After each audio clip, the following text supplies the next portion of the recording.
जो भगवत मार्ग से विमुख चल रहे हैं, पापी जन, दुष्ट जन, प्रपंची जन, इनकी बातें सुनना, इनसे बातें करना, इनसे गोष्ठी करना बंद कर दो, नहीं तो नरकगामी हो जाओगे।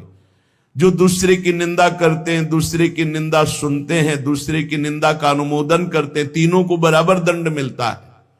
ऐसे लोगों को असत पुरुष कहते हैं, जो भगवत चर्चा न करके, भगवत गुणगान न करके, माया प्रपंच की बस निंदा स्तुति इसी में फंसे हैं। ऐसे लोगों का संग न करे। ऐसे लोगों के कान में शब्द नहीं पड़ने चाहिए, अंगुली डाल लेना चाहिए। श्रवण मूंद न त चले पर आई, कान में अंगुली डाल के वहां से हट जाना चाहिए। शून्य मशताम गोष्ठी सुशक्तम।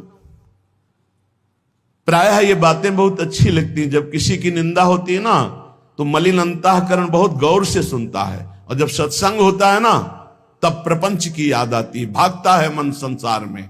और जो शतुगुणी भगवत कृपा पात्र होते हैं, जब प्रपंच होता है तब उनका मन भागता है, बिल्कुल नहीं लगता। और जब सत्संग होता है तब एकाग्रता पूर्वक पान करते हैं।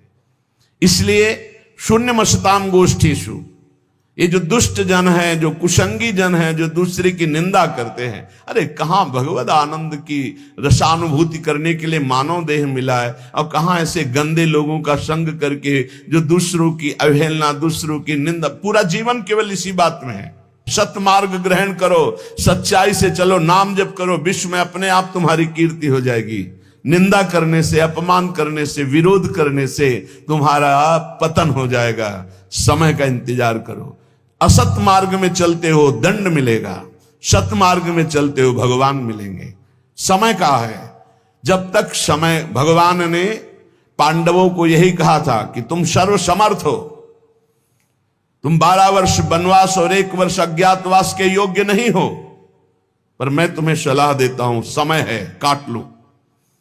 अगर चुप होकर समय काट लिए तो फिर परिणाम में देखना है, सब नष्ट हो जाएंगे अपने आप। समय महाबलवान है। विदुर जी ने भी जिस समय लाक्षागृह में भेजा गया पांडवों को, तो विदुर जी ने कहा, मैं जानता हूं तुम सब समर्थ हो, लेकिन मेरी सलाह है, इस समय समय तुम्हारे अनुकूल नहीं, गुप्त हो जाओ, कोई जान ही ना पावे कि मरे कि बचे। हम तुम्हें सुरंग के व्यवस्था किए देते हैं, उससे जंगल में निकल जाना, और जब तक समय अनुकूल ना आवे तो कोई जान ना पावे कि तुम जिंदा हो। समय बड़ा बलवान है। ये असत आचरण करने वाले, पापाचरण करने वाले, ये सदैव पतन को प्राप्त होते हैं, पर इनको समय का ज्ञान नहीं है। इसलिए महापुरुष जन कहते हैं, शून्य मसताम गोष्ठीषु, ये दुष्ट पुरुषों का संग त्याग दो। अरे कानों से भगवत चर्चा, महामहिमा, महाभागवतों की सुननी है, ये निंदा स्तुति सुननी संसार की। असताम, असत कौन है? जो भगवत वार्ता विहीन, जो भक्त महिमा विहीन, केवल संसार की, प्रपंच की बातें करते रहते हैं। उनको किसी से मतलब नहीं, उनको भगवान से बिल्कुल मतलब नहीं। उनको मतलब है अपनी ख्याति से, अपने भोग वासनाओं की पूर्ति से, अपनी वाहवाही से। ऐसे असत पुरुषों के संग का त्याग कर दे। और अशक्तम, कभी काम, क्रोध और अहंकार की वशीभूत ना हो जाए। ऐसा कभी दोष ना आने पावे कि आप काम से उन्मत्त हो गए, क्रोध से उन्मत्त हो गए, अहंकार से उन्मत्त हो गए, तो फिर ये बलात् आपको नष्ट कर देगा, बलपूर्वक। काम क्रोधो मदादि भी प्रतिपदम निष्प्रियमाणम बलात्, ये तुम्हारा अप्रिय कर देंगे। आज तक कोई कामी पुरुष, क्रोधी पुरुष, अभिमानी पुरुष कभी मंगल को प्राप्त नहीं हुआ, सदैव अमंगल हुआ है। असत पुरुषों का संग त्याग दो, और काम, क्रोध और अहंकार की वृत्तियों पर शासन करो। शासन वही कर सकता है जो सत्संग सुनता है, जो नाम जप करता है, उसकी बुद्धि पवित्र होती है। पवित्र बुद्धि मन पर शासन करती है, तभी काम, क्रोध और अहंकार मिटता है, विचार के द्वारा मिटता है। परम पवित्र विचारों के द्वारा अहंकार का नाश होता है, कामनाओं का नाश होता है। और क्रोध की स्वयं सत्ता नहीं, क्रोध तो काम से प्रकट होता है। कामा संजायते क्रोधा। अगर हमारी कामनाएं भगवत मार्ग के अनुकूल हों तो कभी क्रोध आएगा ही नहीं। जब देह भाव की कामनाएं होती तभी क्रोध आता है, जब प्रतिकूलता होती तभी क्रोध आता है। इसलिए कह रहे, सदैव काम, क्रोध और अहंकार को विचारों के द्वारा, पवित्र विवेक के द्वारा इसका दमन करते रहो। नहीं, निश्चित ये तुम्हारा नाश कर देंगे। नैवम द्वंद्व तितिक्षमीषदपिमाम चेत सक्षमा सत्कृपौ। सर्दी गर्मी, अनुकूलता प्रतिकूलता, मान अपमान, जय पराजय, निंदा स्तुति, ये द्वंद्व हैं, इनको सहना होगा। यदि आपको आध्यात्मिक की ऊंचाई पर चढ़ना है तो इनको सहना होगा। भगवान की कृपा से ये भक्तों को मिलते हैं। संसारी पुरुष तो इसी में पिस जाता है, द्वंद्वों में। ये द्वंद्व की चक्की है, चलती चक्की देख के दियो कबीरा रोए, दो पाटन के बीच में साबित रहा न कोई। ये लाभ हानि, जय पराजय, दुख सुख, मान अपमान, निंदा स्तुति, ये ऐसे माया के पाट हैं दो, इसमें सब पिसते रहते हैं। तो बोले बचा कौन? तो चलती चक्की देख के दिया कमाल ठठाए, और रहा सहारे कील के तो बाल न बाका जाए। ये द्वंदात्मक संसार चक्र जिसे चलता है वो कील है भगवान। जो भगवान की शरण में चला गया उसका बाल बांका भी ये द्वंद्व नहीं कर सकते। श्रीपाद करे नैव द्वंद्व तितिक्षमी सदम चेतक सक्षमा सत्कृपौ। ए भाई, सर्दी गर्मी, निंदा स्तुति, मान अपमान, इनको सहन कर लो। यदि इनको सहन नहीं किए तो नष्ट कर देंगे। ये तुम्हारी भावना भगवत मार्ग में नहीं चल पाएगी। इन द्वंद्वों को सहना सीखो। गर्मी को, सर्दी को, मान को, अपमान को, अनुकूलता को, प्रतिकूलता को। सत्कृपौ दार्यात्वम जननीव रक्षस्तदानंदा में वृंदाटवी।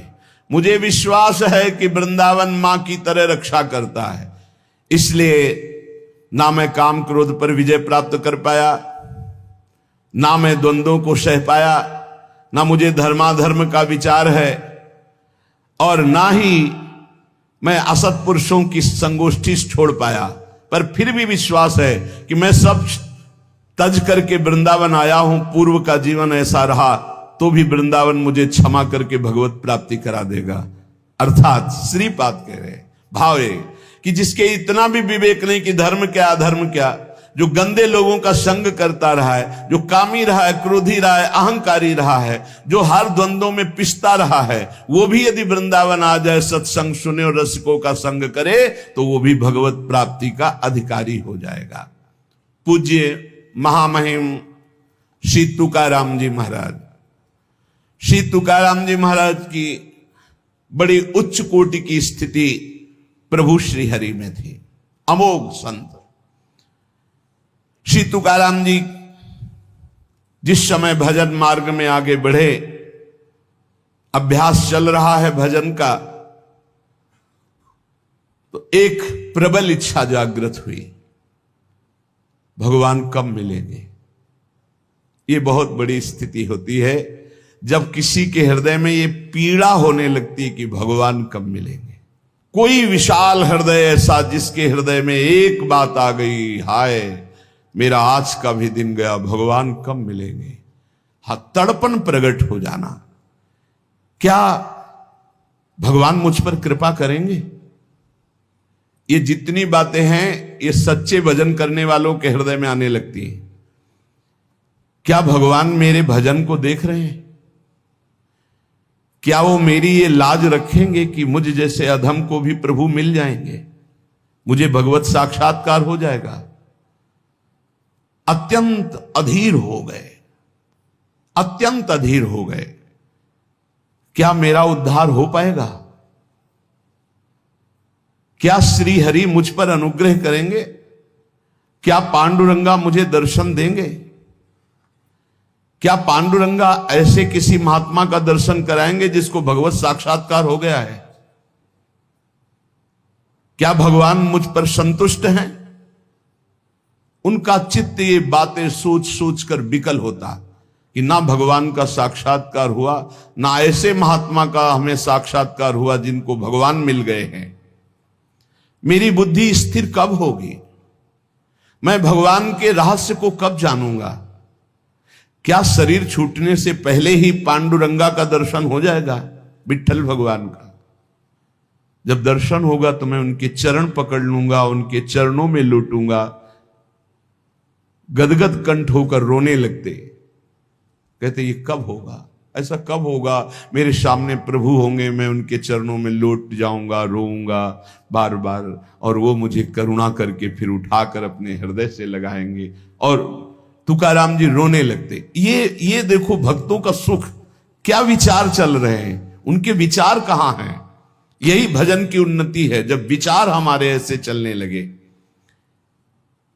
क्या मैं देख पाऊंगा कि चारों तरफ से प्रभु अपनी भुजाओं से मुझे आवेष्टित करके गले से लगाए हैं? कैसा रूप होगा मेरे प्रभु का, मुझे कैसी अपार शांति मिलेगी, मुझे कैसी तृप्ति मिलेगी। बस यही धुन चलने लगी श्री तुकाराम जी के। अब वो अपने मन ही मन ये सब भाव करते।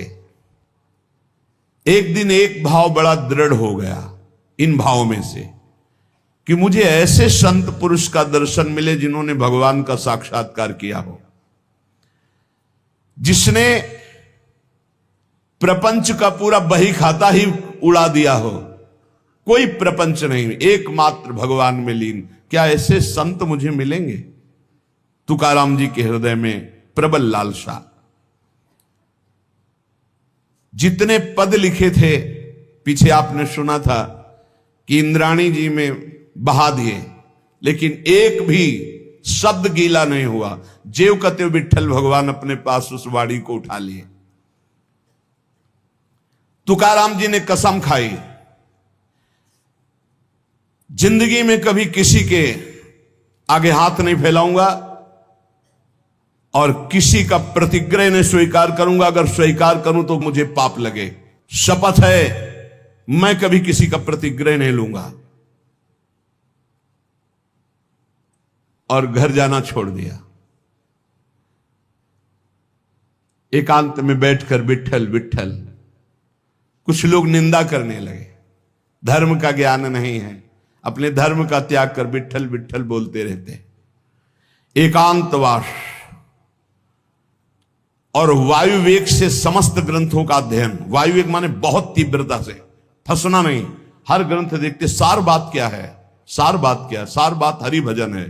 बस सब ग्रंथों को देखकर हरि भजन में राम कृष्ण हरि, जय जय राम कृष्ण हरि।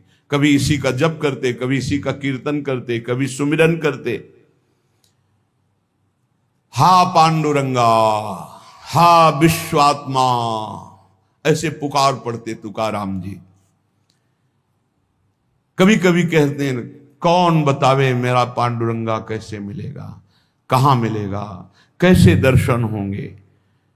तुकाराम जी के प्राणों में उथल पुथल हो रहा था। भगवान कल्पवृक्ष हैं, चिंतामणि हैं, उनका भक्त जो जो चिंतन करता है वो सब बातें भगवान पूर्ण करते हैं। ये अनुभवी भक्तों को अनुभव है कि भगवान चिंतामणि जो जो चिंतन किया वो भक्तों को प्रदान किया। उपासना उसी की सार्थक होती है जिसको सदगुरु मोहर लगा देता है। तुकाराम जी को विश्वास था कि मैं जिस रास्ते पर चल रहा हूं बिल्कुल ठीक रास्ता है। जो मैं जप रहा हूं रामकृष्ण हरि, ये परम महामहिम है। पर अगर यही मुझे सदगुरु मोहर लगा देते कि तुम्हारा मार्ग सही है, तुम जो जप रहे हो ये ठीक जप रहे हो, तो निश्चय मेरा चित्त आनंद से युक्त होकर इस मार्ग में दौड़ पड़ता। लेकिन बार बार मेरा चित्त लड़खड़ाता है कि मैंने गुरुदेव का वर्ण नहीं किया। जब तक गुरुदेव नहीं मिलते तब तक शांति कैसे मिल सकती है। अपना रास्ता सही है ये गुरुदेव से ही विश्वास होता है। ग्रंथ पढ़ करके जो बात समझी जाती है वो भगवत प्राप्ति गुरु के द्वारा होती है।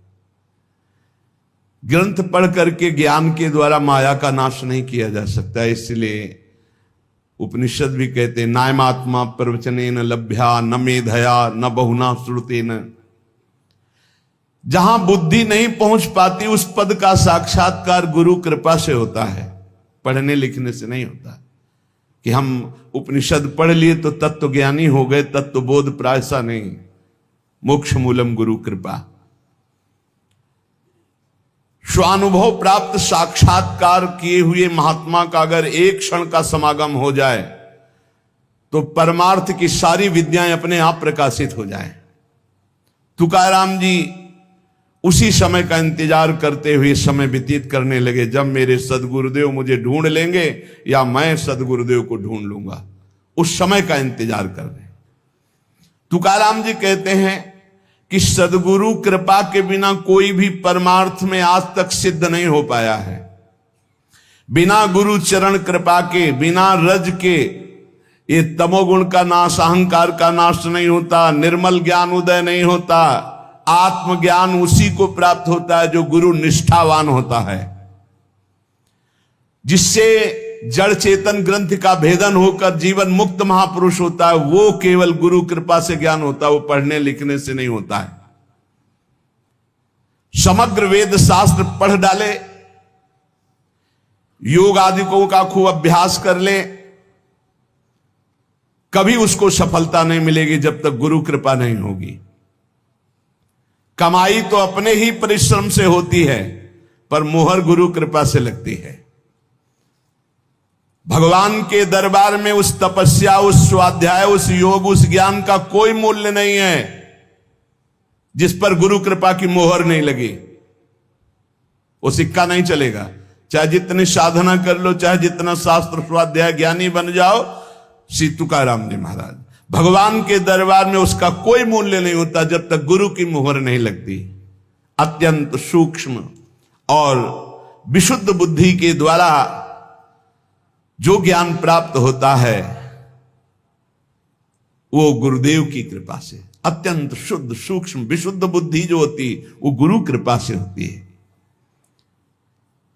जो अहंकार से शास्त्रों का ज्ञान प्राप्त होता है वो माया को निश्शेष नहीं कर सकता, माया पर विजय प्राप्त नहीं कर सकता। जब भगवान श्री राम प्रकट हुए, भगवान श्री कृष्ण प्रकट हुए, उन्होंने श्री गुरु चरणों का आश्रय लिया, तब और जीवों की तो बात ही क्या है।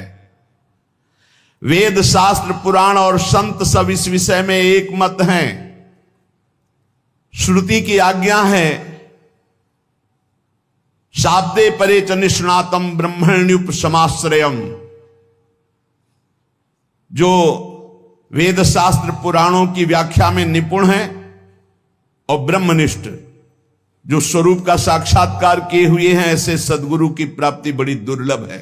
श्रोत्री ब्रह्मनिष्ठ, शाब्दे परे च निष्णातम ब्रह्मण्युप समाश्रयम, जो समस्त शब्द ब्रह्म के पारगामी विद्वान और पर ब्रह्म की अनुभूति से युक्त हैं, ऐसे सदगुरुदेव की प्राप्ति अत्यंत दुर्लभ है। ऐसे सदगुरुदेव की शरण लेने के लिए गीता में भगवान कह रहे हैं, तद्विद्धि प्रणिपातेन परिप्रश्नेन सेवया, उनके सामने साष्टांग दंडवत होकर आत्मसमर्पण करके उनकी सेवा करके उनको प्रसन्न कर लो। आचार्यवान पुरुषो वेद, जिसने गुरु के चरण पकड़ लिए वो भगवान का रहस्य जान जाता है। षडंगादि वेदो मुखे शास्त्र विद्या कवित्वादि गद्यम सुपद्यम करोति गुरोरंघ्रि पद्मे मनश्चेन्न लग्नम ततः किम ततः किम ततः किम ततः किम। सब वेद पुराण शास्त्र सब याद कर लो, कंठस्थ कर लो। बहुत पद रचना में तुम्हारी प्रवेश बुद्धि है, बड़े बड़े कवित्व, बड़े बड़े पद रच लो, लेकिन गुरु चरणों में रति नहीं है। तथा किम तथा किम तथा किम तथा, तो क्या मिला क्या मिला क्या मिला, कुछ नहीं मिला, कुछ नहीं हुआ। षडंगादि वेदो मुखे शास्त्र विद्या, सब कंठस्थ है। कवित्वादि गद्यम सुपद्यम करोति, बड़े बड़े कवित्व की रचना तत्काल कर दे, पर गुरोरंघ्रि पद्मे मनश्चेन्न लग्नम, यदि गुरुदेव के चरणों में तुम्हारी लगन नहीं, गुरु कृपा तुम्हें प्राप्त नहीं है, तो ततः किम ततः किम ततः किम ततः किम, ये सब व्यर्थ हो गया, किस कार्य में आया। महद्भाग्य से भगवत प्राप्त सदगुरु का मिलन होता है। जब ऐसे मिलन होता है तो मन नाच पड़ता है और जीव को अमोघस्य निश्चित भगवत प्राप्ति होती है। यथा देवे तथा गुरु, जैसे भगवान में रति वैसे गुरुदेव के चरणों में रति होनी चाहिए। श्री तुकाराम जी कह रहे, जो सदगुरु कृपा पात्र होता है सदैव तृप्त रहता है, कोई चिंता नहीं, न अपने कल्याण की न मोक्ष की, मेरे गुरुदेव हैं। ऐसे अधिकारी पर गुरुदेव की विशेष कृपा बरसती जो गुरुदेव को आराध्य देव के समान मानकर पूर्ण शरणागति से तृप्त हो चुके हैं। अब क्या परवाह, जहां गुरुदेव जाएंगे वहां मुझे जाना है। अबाध सप्त शास्त्र, परिपूर्ण स्वानुभव, उत्तम प्रबोध शक्ति, दैवी दयालुता और परम शांति, ये सदगुरु के लक्षण हैं। शास्त्रों का संपूर्ण अबाध ज्ञान, स्वानुभव पूर्ण, उसका जो ज्ञान का है वो अनुभव किए हुए है। उत्तम प्रबोध शक्ति, उत्तम ज्ञान शक्ति और बड़ी दयालुता, परम शांति, इस सदगुरु के बाह्य लक्षण दिखाई देते हैं। श्री गुरु के हृदय में अपार करुणा होती है। वो महान पतित से पतित को भी गले लगाकर परमात्मा स्वरूप कर देते हैं गुरुदेव। शिष्य के भवबंधन तो उसी समय कट गए जहां भगवत प्राप्त गुरुदेव की प्राप्ति हुई। साधना तो केवल जीने के लिए है, काम तो उनका शरणागति से ही हो गया गुरुदेव की कृपा से। जैसे सेवक जी महाराज हरिवंश महाप्रभु के लिए कहते हैं कि कटे कर्म बंधन संसारी, सुख सागर पूरी ततिभारी, विधि निषेध श्रृंखला छुड़ावें। ऐसे गुरुदेव हैं हितजू, जो इनकी शरण में आ गए, समस्त आवागमन में फंसाने वाले कर्म बंधनों को छिन्न भिन्न कर दिया, विधि निषेध का त्याग करवाकर प्रेम में डुबो दिया। गुरुदेव बड़े दयालु होते, जो भगवत प्राप्त गुरुदेव हैं। खास बात तुकाराम जी आगे सुनिएगा, इस बात की बड़ी उपेक्षा करते हैं कि जो भगवत प्राप्त नहीं है, भगवत प्राप्ति नहीं करना चाहता, ऐसे को मैं देखना भी नहीं चाहता, कोई भी हो। शिष्य के भवबंधन उसी समय कट जाते हैं जब ऐसे सिद्ध सदगुरुदेव की शरणागति मिलती है। अहंकार की छावनी उठा दी तो भगवत साक्षात्कार हो गया। अहंकार की छावनी ऐसी पड़ी हुई से गुरुदेव ही हटा सकते हैं। जो ब्रह्मानंद में, भगवदानंद में सदा मस्त रहते हैं, ऐसे गुरुदेव का आश्रय प्राप्त करना बड़ा दुर्लभ है। मात संगस्तु दुर्लभ हो, अगर प्राप्त हो जाए तो निर्वाह करना बड़ा कठिन, अगम्य हो। अगर निर्वाह कर ले गए तो अमोघस्य निश्चित भगवत प्राप्ति। गुरु प्रसाद के बिना आज तक इतिहास साक्षी है, कोई संत अध्यात्म की ऊंचाई पर नहीं चढ़ा है।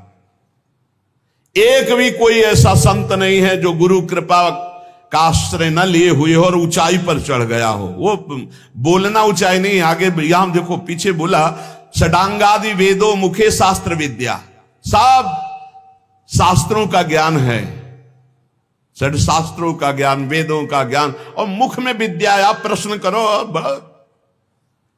कवित्वादि गद्यम सुपद्यम करोति, तुरंत रचना कवित्व की कर देना सब। पर गुरु रंग पद में मनश्चेन्न लग्नम, जिसका गुरु चरणारविंद में लगन नहीं लगी, गुरु चरणों का आश्रय नहीं लिया, ततः किम ततः किम ततः किम ततः किम। सभी संतों ने जो उच्च कोटि के महापुरुष हुए, श्री सीताराम ओंकारनाथ जी को देखिए, अपने गुरु जी की पादुका लंगोटी से छाती में ऐसे बांधे रहते हर समय, इतने उच्च कोटि के महापुरुष। सभी संतों ने गुरु प्रसाद का महत्व और माधुर्य बखाना है। बिना गुरु भक्ति के आनंद का अनुभव कभी नहीं हो सकता, किसी को नहीं हो सकता सच्चे आनंद का अनुभव। भगवान से मिलने की इच्छा करने वाले मुमुक्षु साधक को गुरुदेव ही वो नेत्र देते हैं जिससे भगवान का साक्षात्कार होता है। निकष कुंज ठाढ़े भय भुजा परस्पर अंश, श्री राधा वल्लभ मुख कमल निरख नयन हरिवंश। वो हरिवंश नेत्र होते हैं जिनसे प्रियालाल का वो वही देते हैं। गुरु शिष्य का संबंध बड़ा परम पावन अमृत संबंध है। ये मृत संबंध नहीं, मृत संबंध जैसे माता पिता का, भाई बहन का, दोस्त का, ये नाना प्रकार के सब मृत संबंध हैं, लेकिन गुरु का अमृत संबंध है। श्रद्धा, नम्रता, शरणागति, सेवा, आदर, इनके द्वारा शिष्य अपने गुरु के मन को अपनी तरफ खींच लेता है। श्रद्धा, नम्रता, शरणागति, सेवा, आदर, भाव, इनके द्वारा शिष्य गुरु के मन को अपनी तरफ आकर्षित करता है, और जे भी गुरु का मन आकर्षित शिष्य की तरफ हुआ कि आध्यात्मिक उन्नति उसकी प्रारंभ हो जाती है गुरु कृपा कटाक्ष से। विशेष ध्यान रखने की बात यहां तुकाराम जी कह रहे हैं कि ये गुरु शिष्य का नाता सांसारिक नाता नहीं है, ये भागवतिक संबंध है, ये प्रेम नाता है। यहां प्रचंड अध्यात्म शक्ति संपन्न महात्मा को गुरु माना गया है, प्रचंड अध्यात्म शक्ति संपन्न, स्वानुभूति ज्ञान की चरम सीमा में पहुंचा हुआ। स्वानुभूति ग्रंथों से नहीं प्राप्त होती, पृथ्वी का पर्यटन कर डालो, बहुत ध्यान से सुनना श्री तुकाराम जी की वाणी, ये स्वानुभूति ग्रंथों से नहीं प्राप्त होती। पूरी पृथ्वी की परिक्रमा कर डालो, सारी भूमि को चरणों से नाप डालो, हिमालय, काकेशय, आल्पस, इन बड़े बड़े पर्वतों को लांघ जाओ, समुद्र की गहराई ले लो, तिब्बत देश देख लो, एक एक जंगल छान डालो, स्वानुभव यथार्थ धर्म के रहस्य को छान डालो, पर बिना गुरु कृपा के त्रिकाल में तुम माया मुक्त नहीं हो सकते। ये असंभव कार्य भले संभव कर लो, लेकिन बिना गुरु कृपा के तुम माया मुक्त नहीं हो सकते। इसलिए जब किसी पर भगवान की कृपा का उदय होता है तो गुरु के लिए तड़पने लगता है कि मुझे ऐसे भगवत साक्षात्कार किए हुए सदगुरु मिले। सर्वांतःकरण से श्री गुरुदेव की शरण जिसने ली, ऐसा समझ लो कि परब्रह्म की साक्षात प्राप्ति हो गई। गुरु साक्षात परब्रह्म तस्मै श्री गुरुवे नमः। बस जरूरत है ऐसे गुरुदेव के बच्चा बन जाने की। जैसे बालक अबोध होता है तो मां को चिंता होती है कि कब दूध पिलाना है, कब उसको भोजन पवाना है। बालक थोड़ा विवेकी हो गया, अब उसको चिल्लाना पड़ेगा कि मुझे भोजन दो, भूख लगी है। बोले अबोध बच्चा की तरह बन जाओ, गुरु अपने आप देने लगेंगे, अब इसको क्या देना है, अब इसको क्या देना है। बालक अनन्य भाव से जैसे मां के अधीन रहता है, ऐसे शिष्य को गुरु के अधीन रहना चाहिए। तुम धन्य हो जाओगे। तुकाराम जी कहते हैं मेरी बात मान लो। ऐसे परम प्रेम और आदर के साथ जो श्री सदगुरुदेव भगवान की शरण होता है तो सच्चिदानंद भगवान प्रसन्न होकर पराभक्ति और अध्यात्म का अलौकिक खजाना उस शिष्य के हृदय में खोल देते हैं। तुकाराम जी कह रहे हैं कि मैं ऊपर ऊपर बनावटी गुरुओं से प्रेम नहीं करता। अब जो बोल रहे हैं वो बहुत कड़ुआ औषधि है। मैं सबसे प्रार्थना करता हूं कि गुरु बनाने में जल्दीबाजी मत कीजिएगा। तुकाराम जी कह रहे सच्चे हीरे की खोज कीजिएगा और उन्हीं को गुरु मानिएगा। आगे वर्णन कर रहे हैं। बहुतों की मैंने परीक्षा ली है, कसौटी करके देखा है, और जहां देखा कि यहां असली हीरा नहीं कांच है तो दूर से प्रणाम करके बस भाग पड़ा। किसी की निंदा नहीं की, पर किसी के हाथ नहीं आया। बहुत बहुत ही मंगलमय उपदेश है। तुकाराम जी यहां कह रहे हैं कि गुरु बनाने में जल्दीबाजी मत कीजिए। ये भागवतिक संबंध कोई संसारिक मृत संबंध नहीं है। मैंने बहुतों को अपनी कसौटी पर कस के देखा, जब देखा कि वो कांच है, हीरा नहीं है, तो दूर से प्रणाम करके भाग पड़ा। कभी निंदा नहीं की, पर कभी हाथ नहीं आया। मैंने देखा है ब्रह्म ज्ञान की कोरी कोरी बातें करते हुए, लेकिन लक्षण एक भी ब्रह्म ज्ञानी का नहीं। मैंने देखा है हाथ पसार कर उन्हें धन के लिए याचना करते हुए, लेकिन गुरु ऐसे नहीं होते। निरे कोणा पासिम हो एक रज तरी द्यारे मज दुर्बलांशी। जिसके पास निर्मल ब्रह्म ज्ञान होता है, ब्रह्मबोध हो जाता है, उन्हें सोचती न कांक्षती, कभी वो कोई शोक नहीं, कोई चाह नहीं। और मैंने हाथ पसार कर जब मांगते देखा तो भाग पड़ा। नहीं, ये वस्तु नहीं है। ज्ञान की बातें करते हैं, बाद में पैसा का नंबर देते हैं। इसका मतलब अभी ब्रह्मबोध नहीं, अभी ज्ञान नहीं है। राधे। जय श्री कृष्णा। आध्यात्मिक मार्गदर्शन चैनल में जुड़ने के लिए आप सभी लोगों को बहुत बहुत धन्यवाद। दोस्तों, अगर आपको यह वीडियो पसंद आया हो तो लाइक, शेयर और सब्सक्राइब ज़रूर कर दें और कमेंट में जय श्री राम, जय श्री कृष्णा, राधे राधे ज़रूर लिखें।